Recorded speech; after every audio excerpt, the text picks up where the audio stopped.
Hello everyone, this is Keshav. आप देख रहे हैं गुरुकुल बीटीए।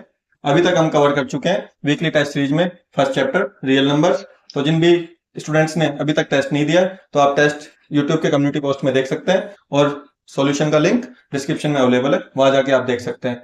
और जिन स्टूडेंट्स ने अभी तक चैनल को सब्सक्राइब नहीं किया, प्लीज चैनल को सब्सक्राइब कीजिए, क्योंकि हर वीक आपको एक टेस्ट मिलेगा जिसमें पीवाईक्यू क्वेश्चंस भी होंगे और एक्स्ट्रा क्वेश्चंस भी होंगे। चलिए स्टार्ट करते हैं सेकंड चैप्टर का सॉल्यूशन। तो सबसे पहले वेटेज देखते हैं कि वेटेज कितना है। तो पॉलिनोमियल चैप्टर का वेटेज है 4 मार्क्स का फाइनल एग्जाम के अंदर, लेकिन पूरा अलजेब्रा पोर्शन का वेटेज कितना है 20 मार्क्स का। अलजेब्रा में आपके कौन कौन से चैप्टर आते हैं? अलजेब्रा में आपके second chapter, third chapter, fourth chapter, fifth chapter आते हैं। ठीक है, चलिए अब स्टार्ट करते हैं अपना पॉलिनोमियल चैप्टर का टेस्ट। पहला क्वेश्चन है आपका, the graph of y equal to f x is given. हमें नंबर ऑफ जीरो निकालने हैं y equal to f x के। ठीक है, तो यहाँ देखिए, हमें पता है नंबर ऑफ जीरो पॉलिनोमियल के कैसे निकलते हैं। नंबर ऑफ जीरो पॉलिनोमियल के निकलते हैं कि वो कोई भी कर्व एक्स एक्सिस को कितने बार कट करता है, वही उसके नंबर ऑफ जीरो होते हैं। तो यहाँ पे एक्स एक्सिस को कर्व कितने बार कट कर रहे हैं? यहाँ पे एक्स एक्सिस को कर्व एक और दूसरी बार सिर्फ टच करके निकल जा रहा है। ठीक है, तो यहाँ टोटल कितने जीरो होंगे? 2 जीरो। और ये क्वेश्चन जो मैंने साइड में लिखा है, यहाँ पे कितने जीरो होंगे? 1 2 3। ठीक है, इसमें कितने जीरो होंगे? 3 जीरो होंगे। तो आइए नेक्स्ट देखते हैं। नेक्स्ट क्वेश्चन है आपका, if alpha and beta are two zeros of polynomial. Polynomial आपको दे रखा है f x equal to p x square minus 2x plus 3p, और उसमें दे रखा है आपको alpha plus beta equal to alpha into beta के। तो आपको p की वैल्यू निकालनी है। ये आपको पता है कि सम ऑफ एल एक स्टैंडर्ड फॉर्म। सबसे पहले इस क्वेश्चन को करने के लिए क्या करेंगे, हमें स्टैंडर्ड फॉर्म पता होनी चाहिए पॉलिनोमियल की। ठीक है, 2 डिग्री पॉलिनोमियल की स्टैंडर्ड फॉर्म क्या होती है? A X square plus B X plus C. ठीक है, अब अगर इसके किसी की अगर डिग्री 2 है तो उसके मैक्सिमम जीरो कितने हो सकते हैं? 2 हो सकते हैं। तो अगर उसके जीरो अल्फा और बीटा हैं, तो हमें पता है अल्फा प्लस बीटा क्या होता है? माइनस बी अपॉन ए। और अल्फा इंटू बीटा क्या होता है? सी अपॉन ए। यहाँ बी की वैल्यू कितनी है? यहाँ पे आपको पॉलिनोमियल क्या दे रखा है? पॉलिनोमियल आपको दे रखा है P x square minus 2x plus 3p। तो यहां से अगर आप कंपेयर करेंगे तो a की वैल्यू आ गई p। ठीक है, b की वैल्यू कितनी होगी? -2। तो माइनस ऑफ -2 अपॉन a क्या हो गया? p। ठीक है, c की वैल्यू क्या हो गई? 3p कंपेयर करेंगे तो, और a की वैल्यू वापस से क्या हो गई? p। ठीक है, तो p से p कैंसिल आउट हो गया, ये आ गया 3 और ये आ गया 2 अपॉन p। अब आपको क्वेश्चन में क्या दिया हुआ है? क्वेश्चन में दिया हुआ है अल्फा प्लस बीटा और अल्फा इंटू बीटा, ये दोनों इक्वल है। तो आप इसको इक्वेशन 1 मानेंगे और इसको इक्वेशन अगर 2 मानेंगे तो 1 और 2 से 1 इक्वल टू 2 हो जाएगा। तो यहां से मैं देखूंगा 2 अपॉन पी इक्वल टू आ जाएगा 3 के। तो यहां से क्रॉस मल्टीप्लाई करेंगे तो पी क्या हो जाएगा? 2 अपॉन 3। क्या है आंसर आपका? बी। तो यहाँ पे साइन भी इंपॉर्टेंट है, तो साइन का भी आपको ध्यान रखना है। ठीक है, आइए नेक्स्ट क्वेश्चन पे चलते हैं। नेक्स्ट क्वेश्चन है आपका same, sum and product of zeros of a quadratic polynomial. Quadratic polynomial जो अभी अपन ने देखा था, अल्फा और बीटा अगर उसके जीरो है तो उनका सम दे रखा है और उनका मल्टीप्लाई दे रखा है। तो कहने का मतलब आपको क्या क्या दे रखा है? आपको दिया हुआ है अल्फा प्लस बीटा दिया हुआ है सम, और वो कितना दिया हुआ है? -1 अपॉन 3। और प्रोडक्ट दिया हुआ है उनका अल्फा इंटू बीटा, वो कितना दिया हुआ है? 2। ठीक है, तो हमें पूछ रहा है कि पॉलिनोमियल क्या होगा। तो पॉलिनोमियल हमें पता है क्या होता है? पॉलिनोमियल होता है आपका A X square plus B X plus C. ऐसे भी निकाल सकते हो, अब इसके दो मेथड है। या तो आपको सीधा पता होना चाहिए minus sum of polynomial alpha plus beta में लिख सकता हूं into x plus product of alpha into beta. एक तो ये तरीका होता है पॉलिनोमियल निकालने का, या फिर सेकंड तरीका होता है, तो ये आपका फर्स्ट मेथड है। एक सेकंड मेथड आपका होता है जिसमें मैं इसको कंपेयर करूंगा स्टैंडर्ड फॉर्म से। ठीक है, स्टैंडर्ड फॉर्म क्या होती है? अल्फा इंटू बीटा क्या होता है? माइनस बी अपॉन ए, और ये होता है सी अपॉन ए। ठीक है, तो मैंने फर्स्ट इक्वेशन से लिखा बी अपॉन ए की वैल्यू लिखी मैंने -1 अपॉन 3। माइनस से माइनस कैंसिल आउट हो गया, तो यहां से बी की वैल्यू 1 आ गई और ए की वैल्यू 3 आ गई। ठीक है, और अल्फा इंटू बीटा की वैल्यू 2 थी, मतलब सी अपॉन ए की वैल्यू कितनी है? 2, लेकिन ए की वैल्यू कितनी आई है 3, तो मैंने ए की वैल्यू पुट कर दी 3 और ये 2 पहले से है, तो सी की वैल्यू कितनी आ गई 6। ठीक है, तो मैं ए एक्स स्क्वायर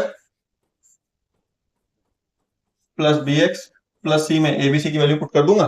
तो एबीसी की वैल्यू पुट करूंगा तो ए की जगह पे 1 सॉरी ए की जगह 3 लिखा हुआ है, तो ये क्या हो जाएगा, क्या ऊपर लिख रहा हूं मैं, तो ये हो जाएगा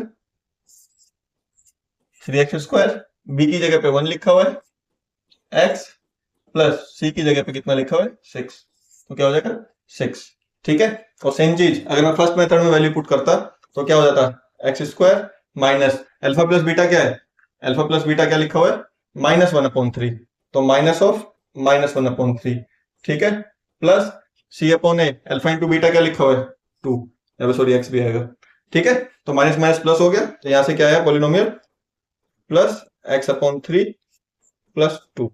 ठीक है, दो इक्वेशन आई आपकी। अब देखिए आपका अपॉन में लिखा हुआ है, तो मैं अगर इसको 3 से मल्टीप्लाई करता हूं पूरे को पॉलिनोमियल को, तो ये क्या हो जाएगा 3x square plus x plus 6, तो सेम हो गया दोनों। तो किसी भी पॉलिनोमियल को अगर मैं किसी इंटीजर से पूरे पॉलिनोमियल को मल्टीप्लाई कर रहा हूं तो उसके जीरो पे इफेक्ट नहीं पड़ता है। ठीक है, तो अभी देखिए आपके ऑप्शन में, पहले ऑप्शन में बीच में -x आ रहा है, तो आपका ये नहीं होगा। आइदर तीनों का साइन सेम होना चाहिए या तीनों का साइन प्लस होना चाहिए, तीनों का साइन माइनस होना चाहिए। क्यों, क्योंकि अभी मैंने क्या बताया था कि किसी भी पॉलिनोमियल में अगर मैं सेम इंटीजर से, चाहे वो प्लस इंटीजर हो या माइनस इंटीजर हो, उससे अगर मैं पूरे पॉलिनोमियल को मल्टीप्लाई करता हूं तो जीरो पे इफेक्ट नहीं पड़ता है। ठीक है, तो सेकंड वाले में भी x/3 है, x square plus x/3 plus 2, तो ये +2 की जगह -2 लिखा हुआ है, तो ये भी नहीं होगा। ठीक है, थर्ड वाला तो पूरा ही अलग है, नहीं कि 2 की जगह 6 की जगह 2 लिखा हुआ था, तो वैसे ही नहीं होगा। तो अब देखिए लास्ट डी ऑप्शन आपका जो है, तो डी ऑप्शन में क्या लिखा हुआ है 3x square plus x plus 6 को पूरे को ही -1 से मल्टीप्लाई किया हुआ है। ठीक है, तो हमारा आंसर क्या हो जाएगा डी।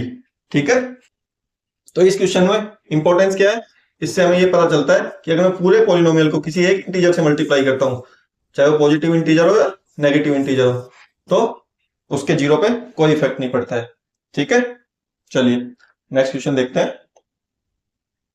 नेक्स्ट क्वेश्चन है, if the zeros of a polynomial px are this, दोनों के जीरो दे दिए, then ps is equal to, देखो अभी हमें 3 तरीके के सवाल पूछे जा चुके हैं। पहला अल्फा और बीटा की वैल्यू दे रखी थी।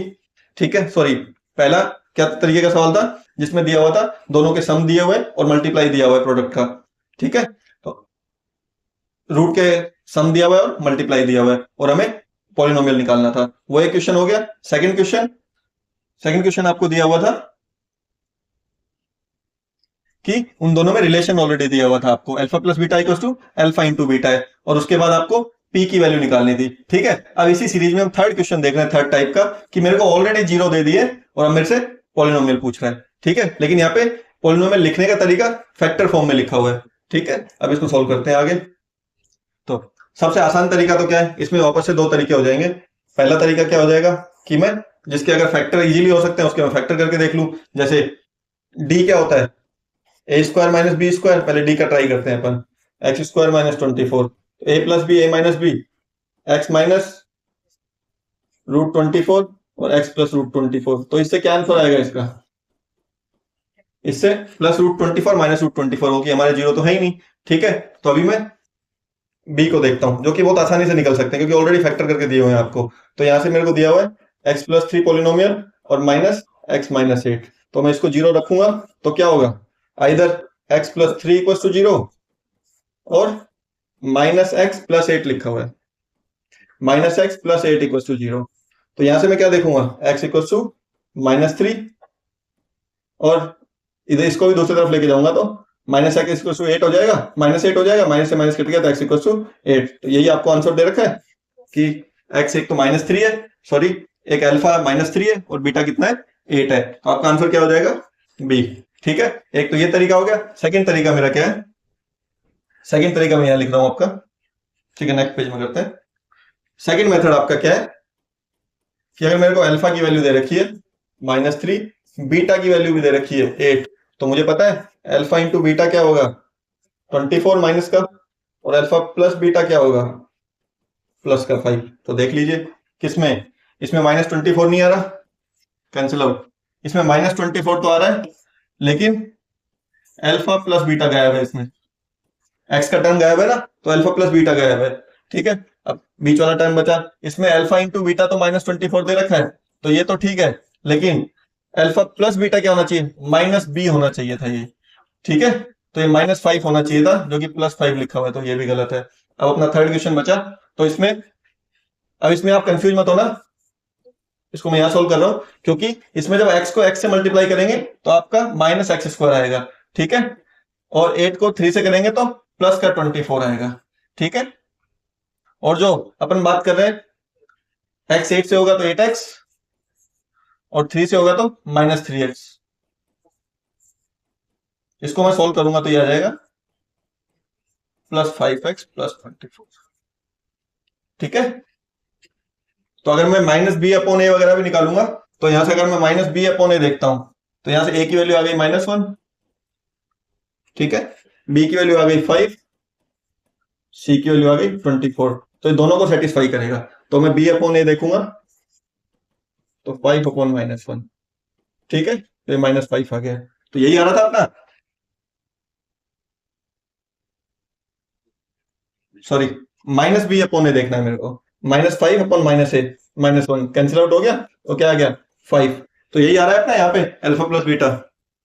सेम अल्फा इंटू बीटा देखूंगा तो c/a, c की वैल्यू है 24, a की वैल्यू -1, तो क्या हो गया 24 होगा, हाँ -24, तो यही 24 लिखा हुआ है -24। तो मैं किसी भी तरीके से करूं मेरा आंसर चेंज नहीं होगा, तो इसलिए मैथ में क्या इंपॉर्टेंट है, मेथड इंपॉर्टेंट है। ठीक है, चलिए नेक्स्ट क्वेश्चन देखते हैं, तो ये क्वेश्चन भी अच्छा था।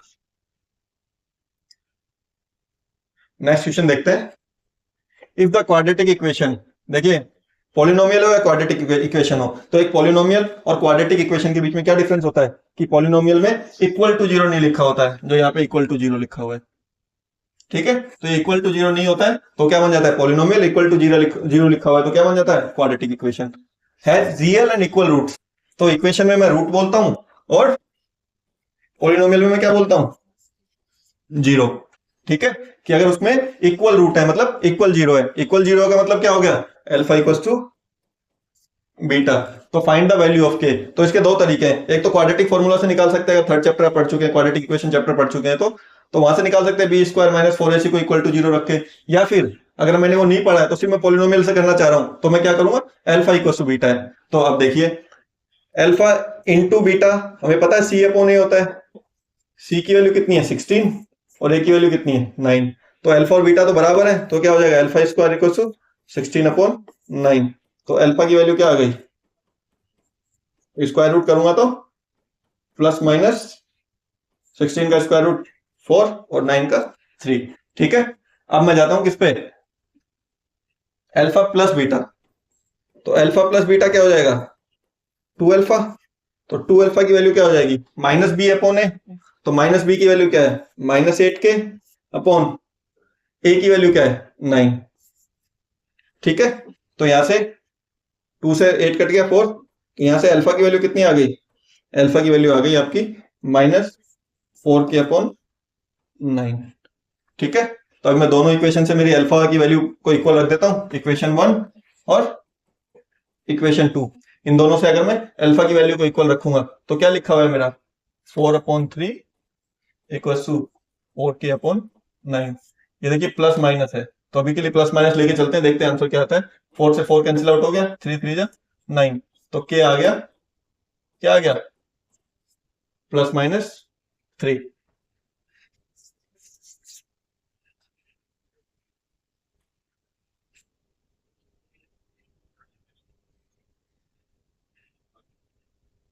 हाँ, तो k की वैल्यू यहाँ पे क्या हो सकती है, +3 भी हो सकती है, -3 भी हो सकती है, तो इसका a भी आंसर हो सकता है और b भी आंसर हो सकता है, तो जो भी a भी लगाएगा वो भी ठीक है, b लगाएगा वो भी ठीक है। चलिए नेक्स्ट क्वेश्चन पे चलते हैं अपना। नेक्स्ट क्वेश्चन है HCF of 2 conjugative natural number.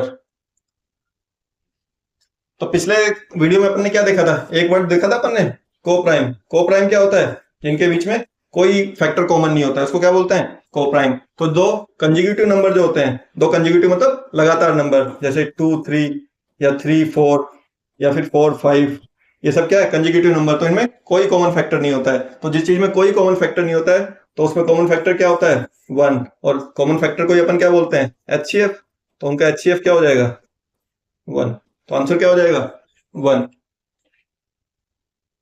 Next question देखते हैं।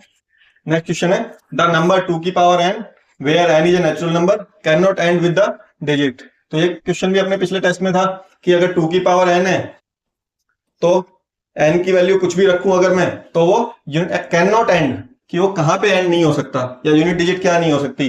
तो n की वैल्यू अगर मैं 1 रखता हूं तो 2 की पावर 1 क्या हो जाएगा 2, n की वैल्यू मैं 2 रखता हूं तो 2 की पावर 2 क्या हो जाएगा 4, 3 रखता हूं तो 2 की पावर 3 क्या हो जाएगा 8, और 4 रखता हूं तो 2 की पावर 4 क्या हो जाएगा वापस से 4 4 जा 16। ठीक है, अब 5 रखता हूं मैं तो वापस 16 2 जा 32,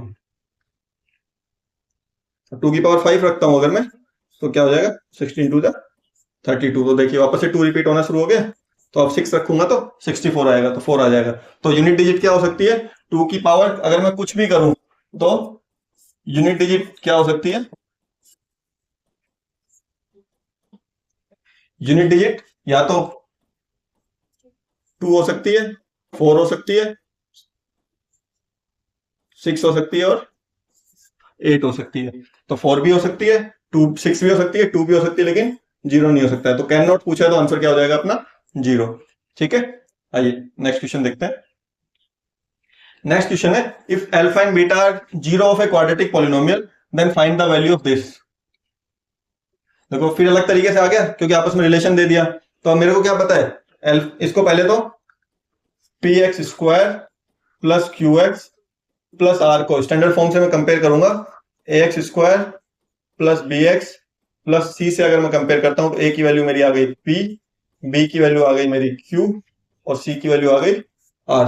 तो अल्फा प्लस बीटा क्या हो गया minus b by a means minus q by p, और अल्फा इंटू बीटा क्या हो गया सी बाई ए, और सी कितना है आर, और ए की वैल्यू कितनी है पी।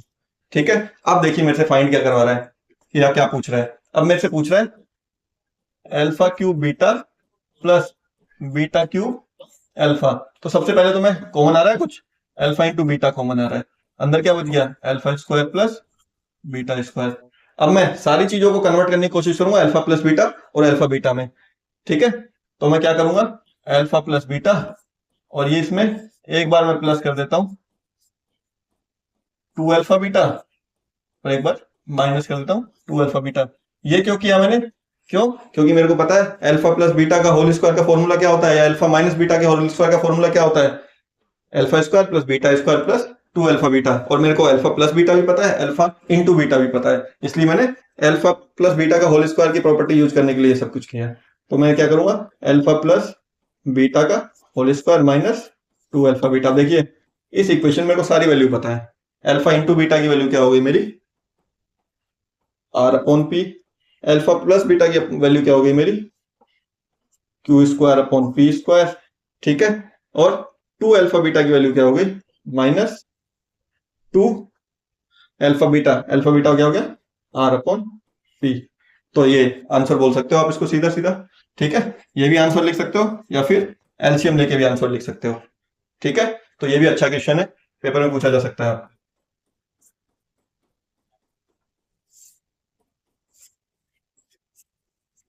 दिमाग की बत्ती जलनी चाहिए ऐसे सवाल देख के। ठीक है, चलिए नेक्स्ट देखें।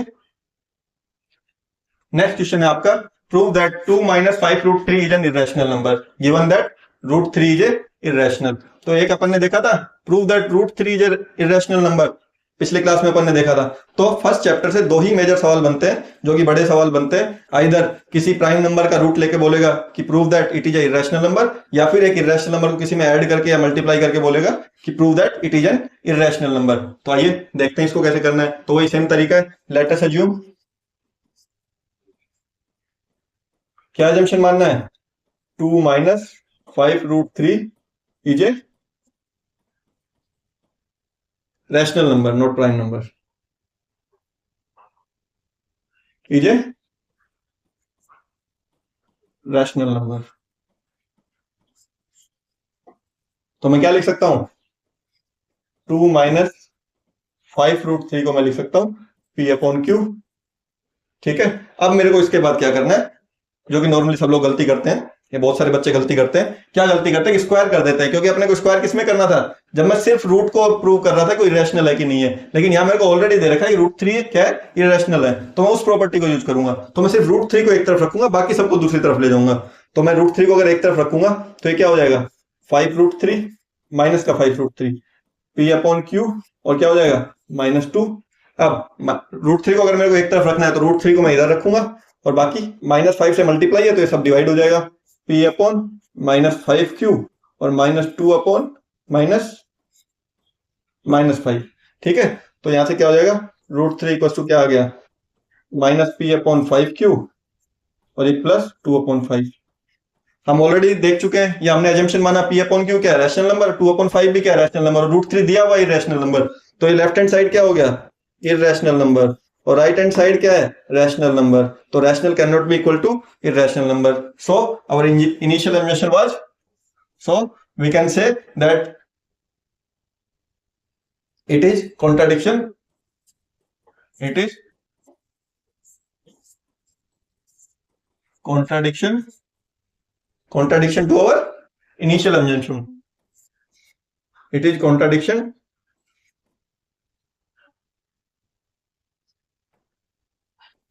to our initial assumption।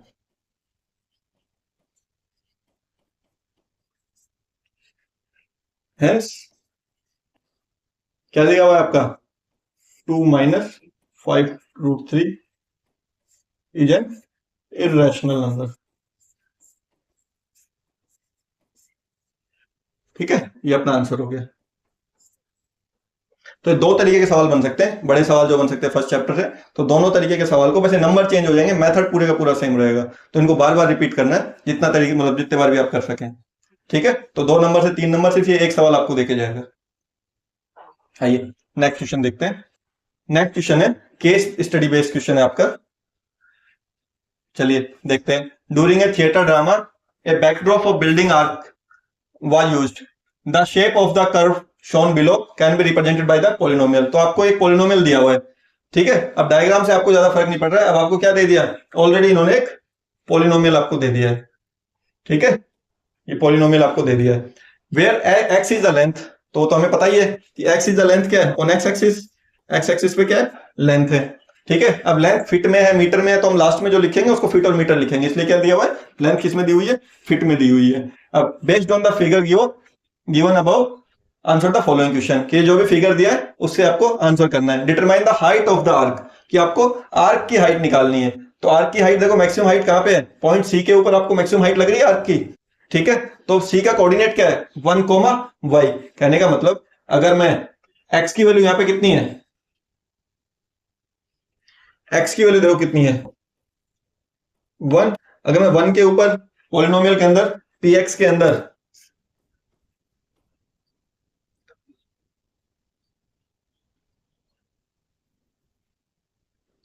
अगर मैं px के अंदर x की वैल्यू 1 लिख देता हूं, तो जो वैल्यू आएगी वो y की वैल्यू आएगी। तो देखिए 1 रख दीजिए, तो क्या हो जाएगा, 1² + 2 × 1 + 8, तो क्या हो जाएगा 1 + 2 + 8, सॉरी -x² लिखा हुआ है, तो यहाँ पे माइनस लगा देंगे, 8 × 10, 10 - 1 9, और ये फिट में दिया हुआ है सब कुछ, तो हम फिट लिख देंगे आंसर। समझ में आया। तो हमने क्या यूज किया, बस कोऑर्डिनेट ज्योमेट्री से एक चीज यूज किया कि x, y क्या होता है, जो हम px लिखते हैं यही क्या होता है अपना y कोऑर्डिनेट होता है। तो अगर मेरे को x की वैल्यू दी हुई है और फंक्शन दिया हुआ है, तो उसमें x की वैल्यू पुट करके मैं y की वैल्यू निकाल सकता हूं। ठीक है, चलिए नेक्स्ट क्वेश्चन देखते हैं। नेक्स्ट क्वेश्चन है आपका, विच point on the graph represent the zeros. ये हमें पता ही है, पहला क्वेश्चन आज अपन ने यही किया था कि जीरो किसको बोलते हैं, जहां पे कर्व जो है, यहाँ पे कर्व आपको गेट जैसा बना रखा है कि यहाँ पे कर्व जहां पे एक्स एक्सिस को टच करता है, तो एक्स एक्सिस को कहां पे टच कर रहा है, पॉइंट ए पे और पॉइंट बी पे। ठीक है, तो जीरो ऑफ द पॉलिनोमियल क्या है, which point on the graph represent the zeros, point a and b represent the zeros. और अगर जीरो अब निकालने हैं मेरे को, फाइंड द जीरोज, ये भी पूछ रहा है कि फाइंड भी करना है, तो फाइंड करना है तो मेरे को आता ही है minus x square plus 2x plus 8। Polynomial के जीरो कैसे निकालते हैं, मिडिल टर्म स्प्लिट कर दूंगा मैं, plus 4x minus 2x plus 8। तो यहां से क्या हो जाएगा, -1 कॉमन लो, सॉरी -1 भी कॉमन ले सकते हो, नहीं तो सिर्फ सिर्फ x को कॉमन ले सकते हो। सिर्फ x को कॉमन लेंगे तो -x प्लस 4, ठीक है। और यहां से भी मैं अगर 2 को कॉमन लेता हूं तो -x प्लस 4। तो यहां से क्या आएगा, x प्लस 2 और -x प्लस 4।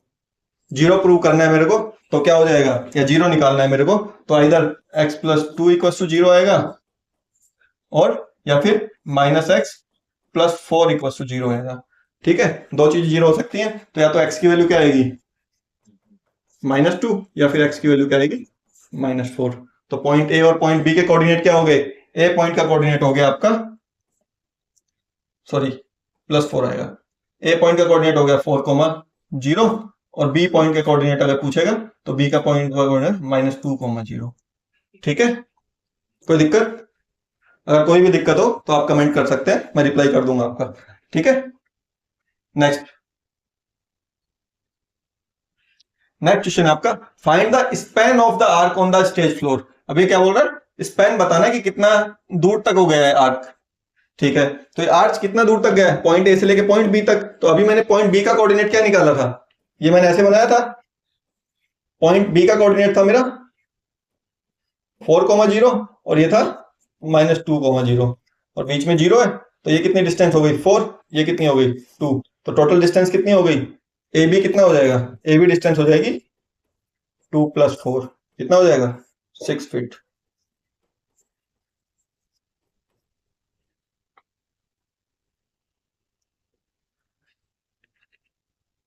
नेक्स्ट क्वेश्चन है आपका, write the coordinate of the point of the intersection of above curve with the y axis. अब मेरे को क्या पूछा है कि इसका इंटरसेक्शन कहां पे निकालना है, वाई एक्सिस के साथ कहां पे इंटरसेक्ट कर रहा है।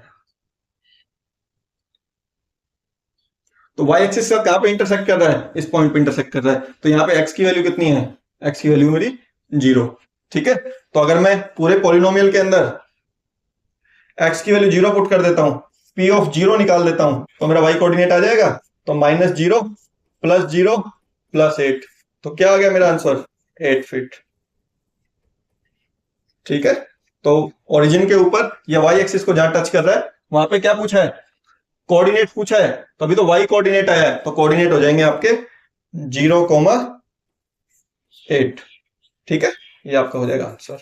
तो इसको अगर पॉइंट भी बोलना है तो आप इसको अगर पॉइंट बोलना है तो आप पॉइंट बोल सकते हैं, पॉइंट ए बी सी, तो पॉइंट डी बोल सकते हैं कि डी पॉइंट हो जाएगा 0,8, ये आपका आंसर है। तो इस तरीके के क्वेश्चन नॉर्मली आपके दो कंसेप्ट, जैसे इसमें थोड़ा सा कोऑर्डिनेट के कंसेप्ट यूज हुए हैं, लेकिन मेजरली पॉलिनोमियल का क्वेश्चन, अगर आपको ग्राफ नहीं देता, कुछ भी नहीं देता, सिर्फ पॉलिनोमियल देके जीरो पूछता, अगर दोनों जीरो के बीच में डिफरेंस पूछता कितने का डिफरेंस होगा, तो भी अपन निकाल सकते थे। ठीक है, उम्मीद करते हैं आपको सारे सॉल्यूशन समझ में आए होंगे और वीडियो अच्छा लगा होगा।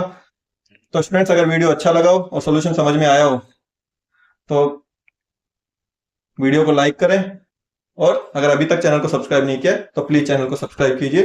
Thank you for watching, thank you.